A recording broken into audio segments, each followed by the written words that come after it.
5, 4, 3, 2, 1. All system ready.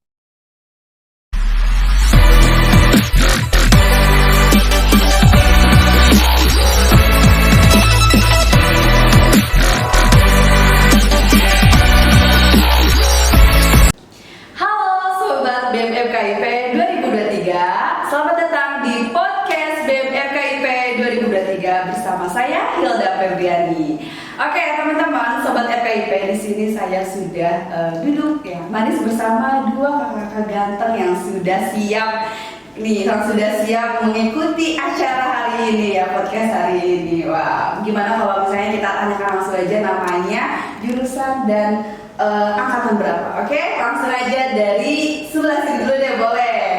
Namanya siapa kakak? Oke, halo semuanya. Saya Alfi dari Pendidikan IPA angkatan 2020. 2020. Kelas 9. Sudah dipanggilnya Alfi berarti ya, Kak Alfi. Oke, yang berikutnya silakan. Halo, nama saya Muhammad Farid Pratama. Saya mahasiswa program studi pendidikan bahasa Inggris tahun 2019 dan sekarang saya sudah semester 8 seperti Mbak Hilda. Mantap, iya betul sekali, semester 8 ya. Di sini berarti Kak Alfi semester 6 dan Kak Fadli udah semester 8. Berarti di sini tuh Kak Fadli sebagai mahasiswa berprestasi di angkatan 2019 dan Kak Alfi angkatan mahasiswa berprestasi di angkatan 2020. Oke, wah sudah seperti ini udah kelihatan siap banget ya. Benar. Ini suatu kehormatan banget kita di sini ya. Gitu. Ini kita bersama Mbak Hilda hari ini. Iya. Yang luar biasa, tapi Mbak Hilda ini berprestasi juga ya. Oke, terima kasih. Oke, tapi untuk kali ini khusus banget podcast kali ini mahasiswa berprestasi di FKIP.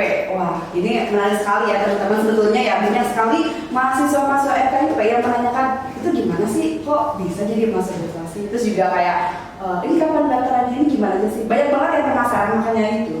Karena itu kita membuatkan podcast hari ini untuk menjawab pertanyaan-pertanyaan yang dipertanyakan oleh mahasiswa FKIP. Nah, langsung aja kita tanyakan ya. Kita mulai menanyakan dari poin pertama. Sepertinya ini masih umum sih ya. Kemarin ini Kak Alfi baru saja menjuarai ya sebagai mahasiswa berprestasi di bidang universitas, betul kan ya? Di peringkat keberapa Kak Alfi? Alhamdulillah Kedua, luar biasa sekali ya teman-teman. Wah, ini gimana nih perasaannya, ini bisa tingkat univ terus kedua lagi. Boleh ceritakan dong Kak Alfi? Gimana dong rasanya? Gimana gitu ya rasanya? Iya. Alhamdulillah sih suatu kebanggaan yang besar bisa membuat nama FKIP di tingkat universitas. Jadi ya senang gitu ya, dan bangga juga bahwa kita bisa menunjukkan FKIP itu bisa. Betul. Wih, bagus. Mantap banget ya jawabannya. Gimana nih kalau Bapak ini kan dari angkatan 2019, gimana kan kemarin juga sudah merasakan dong tentunya, gimana nih Bang? Alhamdulillah senang ya bisa berkesempatan untuk ketemu Mapres ini, walaupun memang ada banyak sekali cerita di belakangnya ya. Iya, Nanti bisa pasti. kita kulik juga. Memang pengalaman yang luar biasa, mungkin Bang Alfi juga merasakan seperti apa karena baru tahun ini ya. Iya. Yang pada tahun ini ya luar biasa lah pokoknya. Ini sangat memberikan sebuah gambaran bagaimana proses persaingan antar fakultas, antar program studi di dalamnya. Oke, luar biasa sekali ya Kang Baldi. Aduh, ini suatu hal besar kan yang dibanggakan oleh prodi maupun tingkat fakultas ya, ada mahasiswa berprestasi. Dan juga aku pengen tahu nih, topik apa sih yang kalian presentasikan dari Bapak dulu ya ketika penyampaian dalam mahasiswa berprestasi tersebut. Oke, jadi tahun kemarin itu saya waktu mengikuti Mapres itu topik yang saya angkat mengenai peranan perpustakaan. Jadi yang mana perpustakaan itu bukan hanya sebagai tempat untuk baca buku, tapi juga perpustakaan bisa mengembangkan potensi masyarakat. Itu yang paling penting. Jadi itu yang saya bahas lebih banyaknya kepada dampak pengembangan serta stakeholder yang lebih banyak dibahas.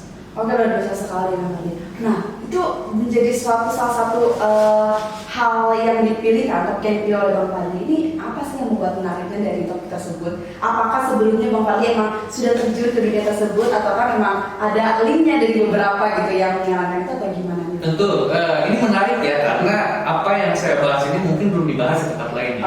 Karena ini merupakan sebuah program juga, program turunan dari program perpustakaan nasional dan juga program saya itu ada punya stakeholder itu dari Kementerian Pertanian itu mereka punya program namanya perpustakaan berbasis sosial. Oke. Di mana ini merupakan transformasi baru di mana perpustakaan itu hadir bukan untuk sebagai hanya meningkatkan minat baca, tapi juga meningkatkan potensi masyarakat. Nah, apa yang menjadi sebuah hal yang menarik adalah ketika program ini bisa diterapkan di masyarakat dan masyarakat itu bisa terdampak. Contoh, saya boleh kasih contoh ya. Boleh. Jadi di tempat saya sendiri yang awalnya masyarakat tuh nggak punya kegiatan apa-apa, sekarang dengan adanya lahirnya program perpustakaan berbasis inklusi sosial ini, salah satunya dengan melalui Taman Baca saya, Taman Baca Media itu, kita bisa mengembangkan namanya potensi pertanian. Oke. Kita punya komunitas pertanian Talas Bogor. Tidak hanya Talas Bogor, dari Talas Bogor ini kita olah menjadi produk UMKM. Dari produk UMKM itu merasa ada keuntungan. Akhirnya masyarakat terbantu secara nilai ekonomi. Kemudian juga masyarakat lingkungan juga terbantu karena pengembangannya untuk lingkungan juga. Dan inilah yang dimaksud dari program perpustakaan berbasis inklusi sosial. Nah, itu yang saya bahas pada saat Pilpres. Dan ini sangat menarik loh, karena sempat menjadi perbincangan juga dan juga sempat menjadi percontohan untuk wilayah lain pada saat itu, pada saat setelah saya Pilpres kemarin. Wah, luar biasa sekali ya, berarti di sini tuh sangat luas ya dampak dari kegiatan tersebut. Baik. Selain itu juga, berarti Bang Fadli ini memang benar-benar selain membantu fakultas, prodi juga membantu secara Kota Bogor ya. Nama baik, mengangkat nama baik Kota Bogor juga tersebut. Bagus sekali, luar biasa sekali ya Bang Fadli. Nah, kalau dari Kalpi nih, bagaimana Kalpi, topik apa sih yang dibawa kemarin itu pada proses seleksi mahasiswa berprestasi? Alhamdulillah pada seleksi mahasiswa berprestasi kemarin, saya itu di gagasan kreatif itu mengangkat topik mengenai bidang pertanian. Bidang pertanian. Ya, alasan kenapa saya memilih itu karena memang saat ini dari hasil penelitian yang ada dan survei tepatnya di Badan Pusat Statistik itu angka rata-rata usia petani itu sudah menginjak di usia tua. Maka itu menunjukkan bahwa memang minat pemuda untuk ada di karir bertani itu sangat rendah. Makanya saya dari situ ingin mencita-citakan membuat sebuah program platform di mana ada kegiatan ekonomi, edukasi dan komunikasi yang sekaligus bisa mendukung produktivitas dan daya saing upaya petani. Wow, luar biasa sekali ya. Jadi untuk mengangkat daya semangat ke anak muda ya, saya itu juga. Oke, luar biasa sekali. Berarti itu menjadi salah satu yang buat menariknya itu dari situ ya, berarti Kalpi. Oke, baik, luar biasa sekali ya teman-teman. Nah, ini kan kalian itu melewati tahap-tahap ya sebelum menjadi ditetapkan menjadi mahasiswa berprestasi, kan tentunya pasti melewati tahap-tahap prosesnya. Nah, kalau misalnya dari tahap ini apa aja sih yang disiapkan gitu? Wah, boleh kan kalian pasti sama nih ya, boleh dari Bang Fadli dulu deh, nanti dilanjut oleh Kak Alfi. Oh gitu. Boleh. Bisa Jadi mungkin ada yang hampir mirip ya, kayak misalkan secara prosedur kan kita harus mengumpulkan berkas ya. Berkas-berkas yang dibutuhkan seperti prestasi, kemudian bukti prestasi itu kan bisa sertifikat dan lain sebagainya, kemudian juga bukti kalau kita berkegiatan sosial atau segala macam juga kita harus kumpulkan. Ada paper juga ya untuk untuk menjadi bahan penilaian, seperti tadi ada gagasan kreatif itu kan masuk ke dalam paper, itu juga masuk ke dalam itu. Jadi itu yang kita prosedur itu yang kita laksanakan dulu, kita kumpulkan ke semua berkas. Cuman uniknya apa yang saya alami, mungkin nggak tahu ya Bang Alpi mengalami atau enggak ya. Jadi karena memang mungkin saya waktu itu baru saja selesai diangkat menjadi duta baca, maka tugas-tugas saya juga sudah cukup banyak. Nah, akhirnya ketika saya ikut 15 ini memang agak sedikit berbentrokan waktu, yang membuat akhirnya saya dalam mengumpulkan berkas itu terlalu mepet waktunya. Mepet banget. Kenapa mepet banget? Karena H-1 kita mau berkegiatan itu 15 saya baru mengumpulkan. Nah itu, tapi pada saat itu juga itu bisa menjadi bahan pertimbangan kita ya. Kalau misalkan kita punya program yang kuat, ya maka walaupun kita ngumpulin H-1, H- berapa jam pun kita ready untuk mempresentasikan itu. Nah, kemudian juga pada saat kita selesai mengikuti Pilpres FKIP ini, kita naik ke tingkat universitas. Dan tingkat universitas juga hampir mirip-mirip ya kegiatannya. Tapi nggak tahu nih kata Bang Alfi yang sekarang beda nih. Nah, tapi kalau yang saya kemarin itu memang mirip. Kita harus mengumpulkan berkas-berkas seperti itu seperti biasa. Kemudian kita mengikuti kegiatan prosedural seperti ada kegiatan penilaian bahasa Inggris, kemudian kegiatan kreatif dan juga presentasi tentang program. Nah itu yang paling penting. Jadi ya kurang lebih seperti itu prosedur dari yang saya alami tahun kemarin. Tapi gimana Bang, bedanya apa nih? Saya juga penasaran loh. Iya betul.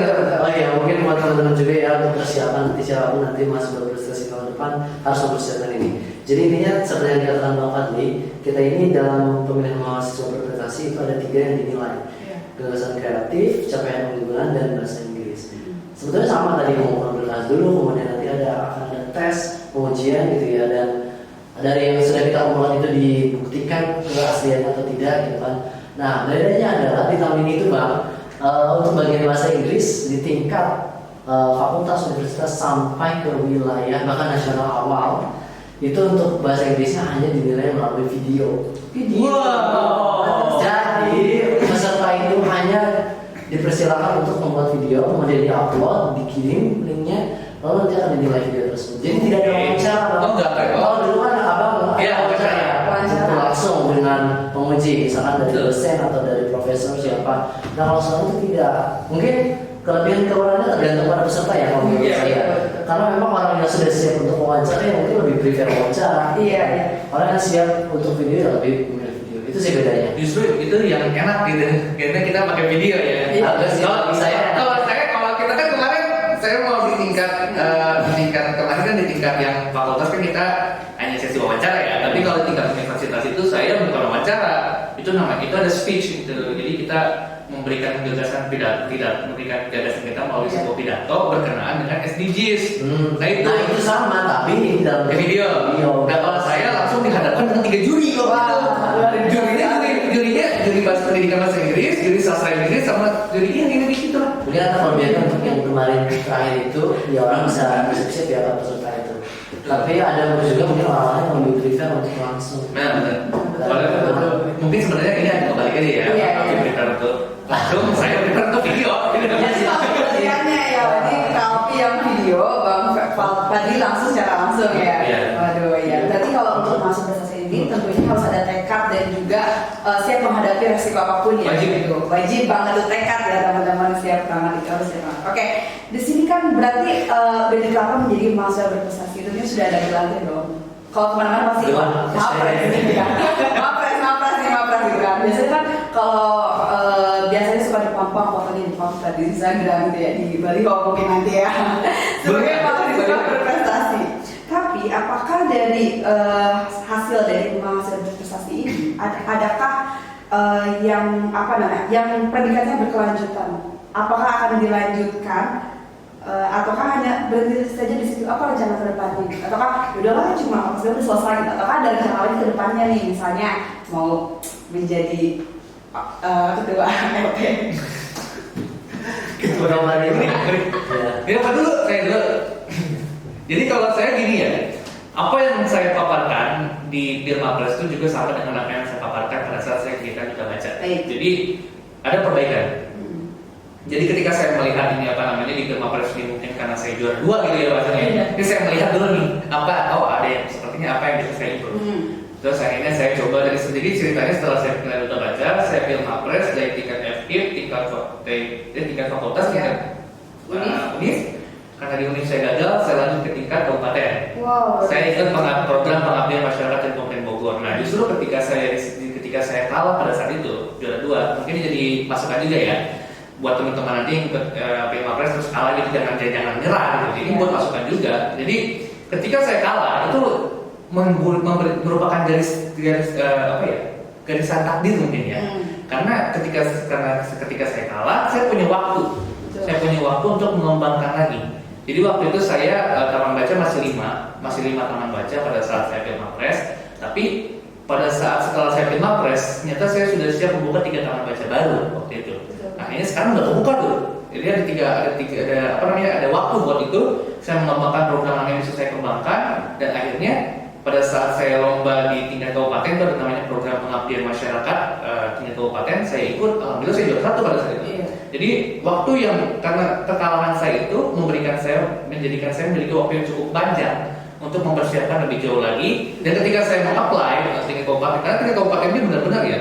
Mungkin kalau kita di Pilmapres ini kita hanya melihat bagaimana sejauh mana gagasan kita dan sebagainya. Tapi kalau di kabupaten itu kita benar-benar diobservasi. Ini kita ngomong apa nih, ada buktinya nggak? Langsung terjun ke lapangan. Jadi tim penilai langsung terjun ke lapangan. Dan alhamdulillah pada saat saya lomba di kabupaten itu, ya alhamdulillah saya dapat kesempatan untuk menjadi juara pertama dan penghargaannya langsung diberikan langsung oleh PLT Bupati Bogor. Wah mantap, luar biasa sekali, keren sekali. Jadi itu maksudnya. Iya betul. Berarti kalau kali ini selain jadi mahasiswa berprestasi tidak stuck ya, berarti langsung melanjutkan rencana-rencana kedepannya dan Betul. juga kesibukannya sudah yang tadinya akan saya tanya kesibukannya apa sudah terjawab ya sepertinya kesibukannya banyak sekali ini. Nah ini yang unik lagi, Iya. karena saya punya waktu lagi setelah saya pemilihan apa yang ngasih Oke. yang pengabdi masyarakat terbaik itu kan alhamdulillah sekarang untuk Mapres yang mengikut adalah Alfi ya. Iya. Padahal waktu itu saya support ya dengan Mapresnya. Nah jadi pada saat Alfi menang ini saya punya waktu dan alhamdulillah sekarang saya sudah siap untuk buka 3 taman baca baru lagi di wilayah Bengkulu, wilayah Semarang, wilayah Jogja, jauh lebih luas. Iya, betul. Nah itulah karena kita punya waktu, jadi kita usahakan untuk kita. Oke, mantap sekali Bang. Nah gimana Bang?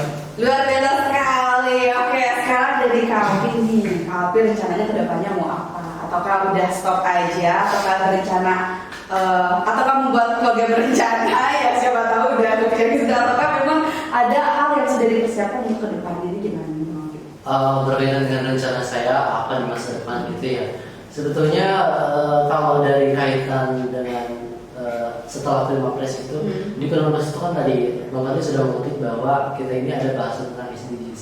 Yang saya bahas di SDGs itu adalah tentang Education for Sustainable Development. Itu adalah pendidikan untuk pembangunan berkelanjutan. Dari situ sebetulnya memang sudah kewajiban kita sebagai mahasiswa FKIP untuk menerapkan itu dan harapan saya sih, saya juga kebetulan ada di yayasan di sana di daerah saya tinggal, Kecamatan Tanjung Sari. Nah saya ingin menerapkan itu di sekolah yang memang saya bantu bina dan harapannya sih nanti bisa jadi contoh untuk sekolah-sekolah yang lain. Di luar itu mungkin ya adalah sedikit 1-2 kegiatan yang merencanakan. Oke, mantap bisa sekali masih skrip ya kayaknya ya. Surprise nanti. Oke, berarti di sini kesibukannya sudah mulai terlihat dan terdengar juga tadi Bang Fadli ada taman baca yang juga tadi di yayasan tersebut ya Kalvi. Wah itu ini kalian masih kuliah nih ya, masih masa perkuliahan gitu. Itu gimana cara mengatur waktunya gitu? Apakah misalnya ada pengalaman hal tersulit apa sih yang selama dialami jadi mahasiswa berprestasi dan juga menjalani perkuliahan gitu? Apakah sampai cekcok sama dosen atau sama matkul itu gimana itu? Boleh dari Alfi dulu deh. Ya untuk bagaimana manage waktu itu masih jadi PR sih sebenarnya buat saya karena memang untuk kuliah ini saya belum bisa ya teman-teman ada di dekat kampus tinggal itu jadi masih jauh. Itu tugas sendiri tapi alhamdulillah sampai saat ini masih bisa dikendalikan ya itu sih asal kita tahu bagaimana memprioritaskan sesuatu dan komitmen akan prioritas itu insya Allah bisa karena memang kita harus komunikasi juga nih kalau misalkan memang ada janji di satu hal atau di satu tempat ya kita harus bisa atur waktu untuk hal tersebut harus bisa mendedikasikan waktu itu ya ini jangan pikirkan hal lain sebelum yang diprioritaskan itu terselesaikan. Oke, bisa sekali. Di sini juga kan kamu itu mengikuti organisasi ya, berarti sangat kiri kanan depan belakang itu semuanya acara menghampiri ya. Kayaknya lebih sibuk banget di dibanding.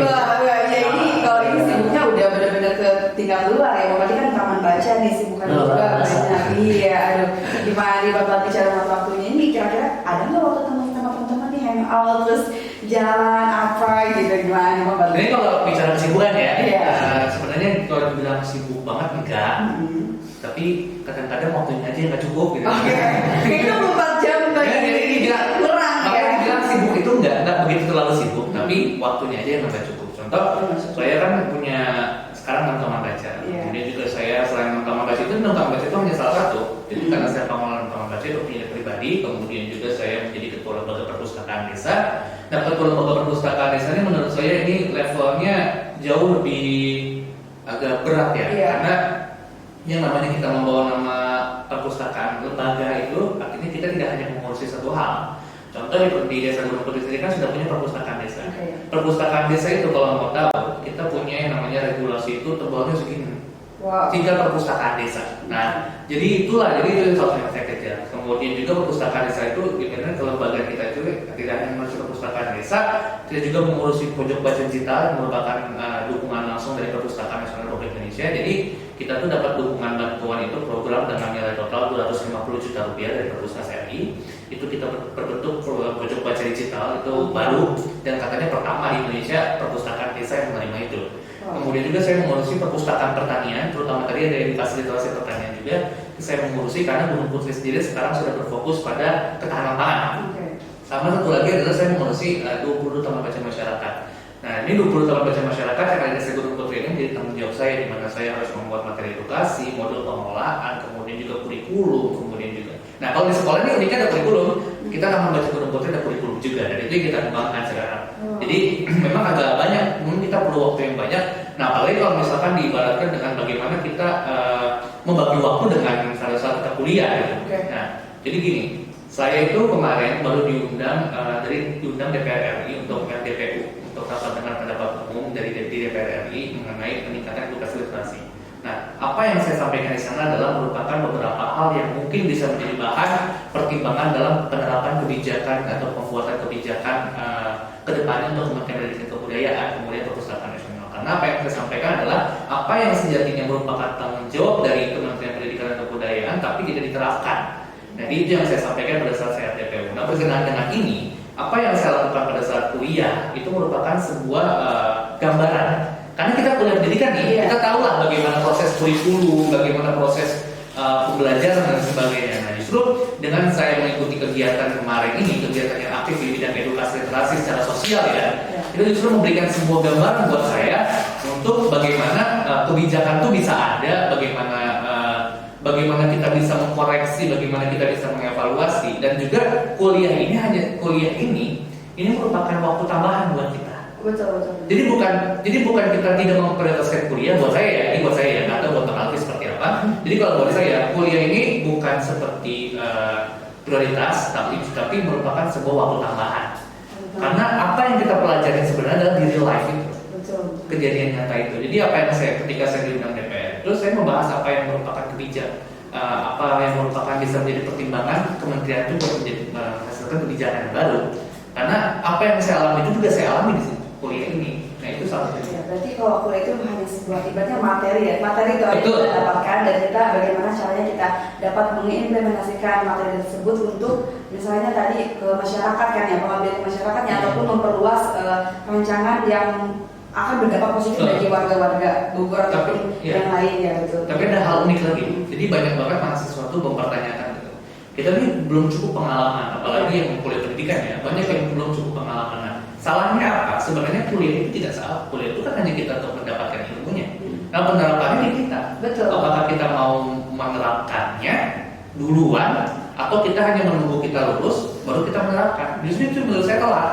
Kita harus turun dulu nih biar kita tahu masalah seperti apa dan sebagainya. Minimal kita kalau jadi mahasiswa itu bisa berkontribusi lah. Gitu. Nah, itu yang saya harapkan. Nah, itu yang apa yang saya lakukan ya. Jadi apa yang saya dalam prinsip saya seperti itu. Baik. Nah, berarti selain itu dari KALPI sendiri gimana sih pandangannya tentang perkuliahan ini? Ini kan udah mulai semester 6 nih, tentunya sudah banyak proyek ataupun praktikum ya. Kalau dari IPA itu gimana biasanya? Ataukah misalnya ada beberapa pelajaran ataupun praktek yang hampir terlewatkan oleh KALPI gitu, dan dosen bagaimana sikapnya gitu? Kondisi kuliah saya berarti. Iya, kondisi kuliah seperti itu. Sebetulnya ya namanya kuliah tadi ya, tugas kita itu untuk mendapatkan ilmu dari kuliah tersebut. Sejauh ini tugas memang tetap ada, karena perkuliahan tetap berjalan. Tapi intinya dengan kesibukan yang segala macam tadi, ya kita harus tetap bisa membagi waktu sih. Kalau misalkan saya harus berkomentar tentang perkuliahan, itu tidak ada. Ya memang karena di FIB sudah luar biasa ya, manajemennya sudah sangat baik yang bisa saya rasakan. Jadi saya sangat bersyukur sebetulnya untuk kegiatan perkuliahan saat ini. Itu sih, tidak ada komentar apa. Oke, baik sekali. Nah, ini kan kita sudah menyimak ya baik-baik, dan juga sudah banyak banget pengalaman dari kakak kali ini. Bagaimana sih cara kita berkontribusi terhadap masyarakat dan juga yang lainnya. Nah, sekarang aku pengen nanya juga nih, tips dari kalian gimana sih untuk jadi mahasiswa berprestasi? Satu aja, tipsnya apa? Misalnya dari Bang Fadli deh, apa nih tipsnya buat menjadi mahasiswa berprestasi? Apakah harus IPK tinggi? Apakah harus pintar berbicara? Apakah harus apa nih menurut Bang Fadli? Tips pertama mungkin yang bisa kita awali adalah kita mau turun dari kasur dulu. Iya, betul. Nih buat kaum berbahan, mahasiswa, kaum berbahan. Iya. Tinggalkan kasur kalian untuk semenit 2 menit dulu. Latihanlah untuk turun dari kasur. Kenapa? Kita memang kasur itu memiliki inspirasi yang luar biasa ya, melahirkan inspirasi, ide dan gagasan. Tapi kalau ide dan gagasan hanya sekedar ide dan gagasan tanpa ada praktek, ya bagaimana? Sekarang kalau misalkan kita mau eksekusi sesuatu, kita harus turun. Salah satunya adalah itu hanya penggambaran ya, tapi secara realistisnya adalah kita harus turun dulu kita harus turun ke lapangan. Jadi kalau untuk menjadi mahasiswa berprestasi nggak pasti IPK gede kok. Saya juga IPK nggak gede-gede amat. Jadi IPK nggak gede-gede amat.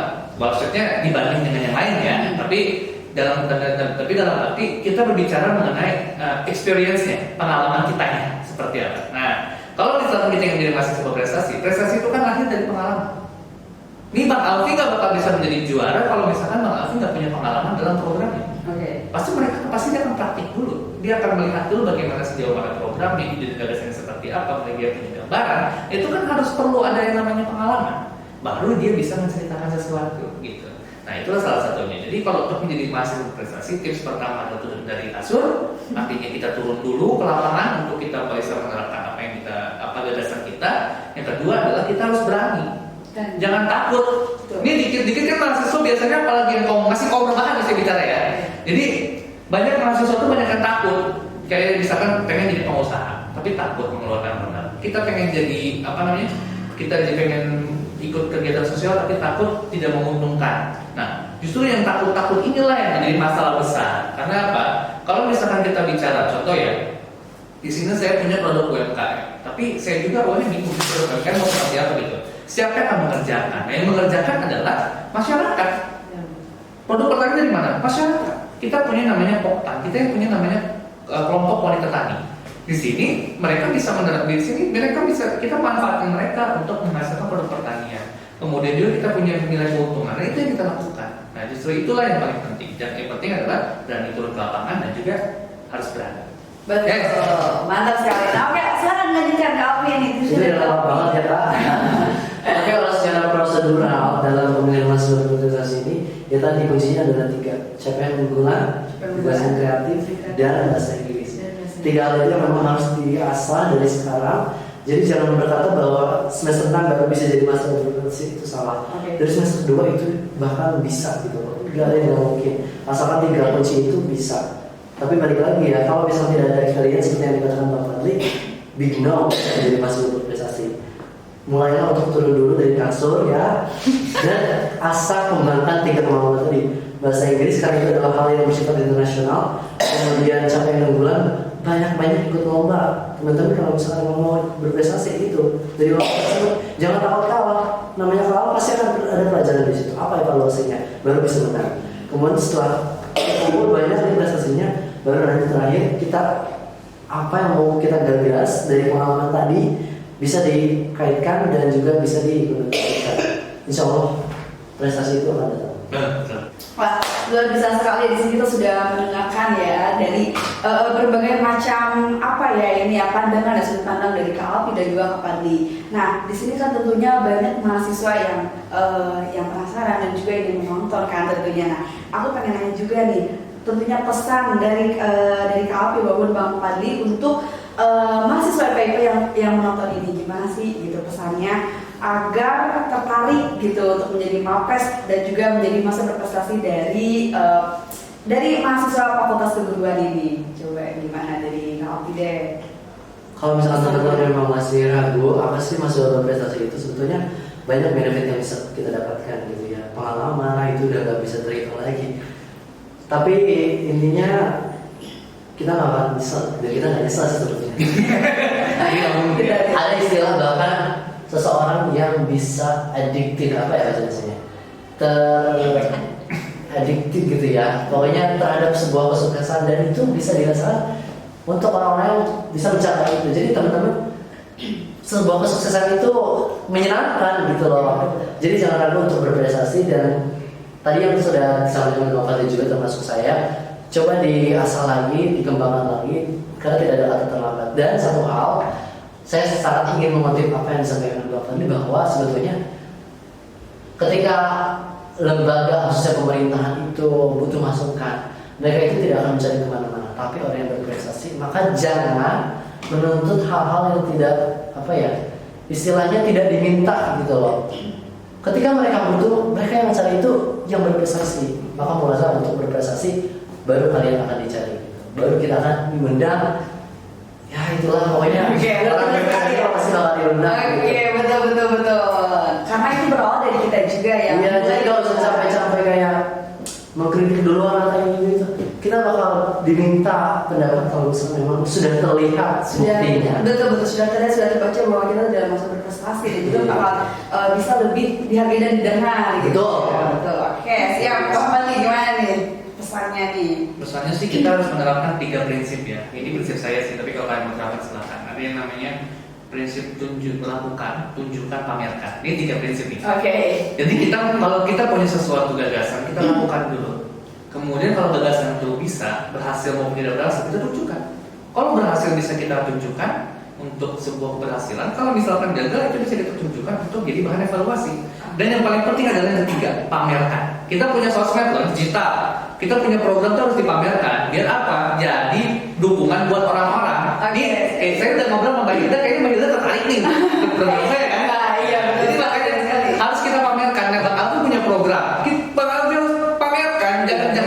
Jangan hanya di ya sekedar ada program adalah program ini harus pamerkan. Biar apa? Biar mahasiswa itu bisa tahu apa program kita dan kita didukung, juga kita bisa mendukung mahasiswa. Itu paling penting. Yang paling penting adalah sukses. Oke, mantap. Itu merupakan salah satu soul up ya, soul up dari masa berprestasi. Oke, nah untuk teman-teman yang misalnya sekarang yang menonton ini masih siswa ataupun tingkat SMK, siswa ataupun SMP, untuk kalian yang tertarik ke FKIP, kalian bisa mendengarkan dan maupun bisa mengikuti contoh ya seperti kakak mahasiswa berprestasi ini. Nah, kalau dari kalian untuk adik-adik yang belum masuk FKIP, coba ada yang ingin disampaikan nggak? Ada 3 prinsip tadi kan? Betul. 3 prinsip tadi. Nah, kalau kalian mau bisa memiliki prinsip tadi, kemudian kalian mau punya gagasan dan lain sebagainya, masuklah FKIP karena FKIP mendukung itu. Oke, luar biasa sekali. Dari Bang Alfi masih ada kutipannya? Ya betul.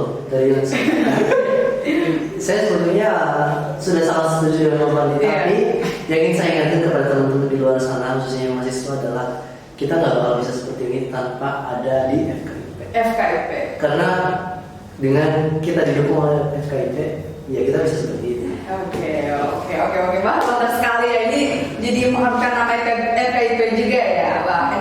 Berarti FKIP itu menjadi salah satu wadah mahasiswa untuk dapat berkembang secara kemampuannya untuk ke tingkat masyarakat yang lebih tinggi lagi. Oke, jadi teman-teman semuanya yang belum memasuki perkuliahan, silakan kalian bisa memasuki FKIP dan kalian bisa mencontohkan Kak Pandi dan juga Kak Alfi. Nah, tentunya ini sangat luar biasa sekali ya, podcast kali itu sangat banyak energi positif dan juga beberapa masukan program dan juga pengalaman. Itu sangat luar biasa sekali teman-teman. Belum tentu soalnya ini dialami oleh mahasiswa lain. Nah, untuk mahasiswa yang sudah mengikuti MAPRES mungkin bisa mengikuti lagi ya Bang Fadli ya, bisa mengikuti lagi, coba lagi, dan silakan tanyakan tips and triknya secara langsung bisa ke Bang Fadli dan juga ke Alfi. Oke? Untuk semuanya mahasiswa FKIP jangan takut untuk mengikuti MAPRES, betul sekali. Oke, jadi jangan ragu untuk masuk Fakultas Keguruan dan Ilmu Pendidikan di Universitas Pakuan. Terima kasih untuk seluruh sobat FKIP yang sudah menonton sesi podcast pada kali ini. Jangan lupa